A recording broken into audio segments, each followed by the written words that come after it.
So for those of you who have factories, have an open house. I remember having a tour of a leather factory my grandfather worked in Peabody. And that convinced me I wanted to wear a white collar and not a greasy blue collar. Now, your manufacturing report also stresses this retirement. Yeah. How can we, I mean, this is real numbers. These are big numbers. And does that mean that immigration policy has to change? Where do we find these people? Well, I think number one, we have about 40% of our young people are not completing a 4-year education here. And as a professor at Northeastern University, of course, I want to get every one of them to come to my school. But many are not. These are great jobs for those folks, as well as college graduates.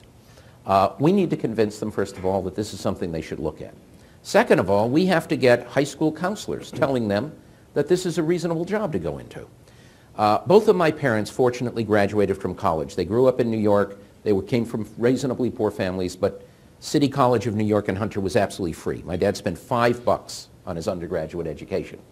I'm spending $60,000 a year on my 21-year-old who's not going to Northeastern. Why, I don't know. We see the sphere of your influence. It would be free. It would be free.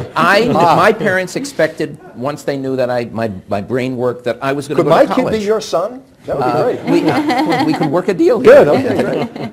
And so I was going college prep right through high school. I went to a wonderful inner city high school, Mumford High School, made famous by Eddie Murphy in Beverly Hills Cop.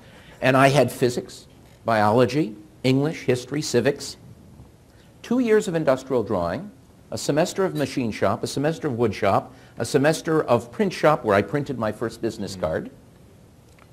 My son is brilliant. He's a dean's list at Northwestern University. Went to one of the finest private schools in Massachusetts, Buckingham, Brown, and Nichols, if you know it. If it weren't for me, my son wouldn't know the difference between a flathead and a Phillips head screwdriver. There's a problem there, right?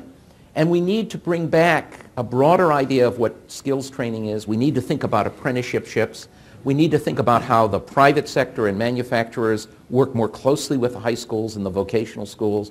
We need to get our community colleges working in this space. If we do that, we're going to train a workforce, and instead of having 16 and 17% unemployment rates for some of these young people, they're going to have a 4 or 5% unemployment rate, and at 26 years old, they're going to be putting the first down payment on that BMW 5. Okay.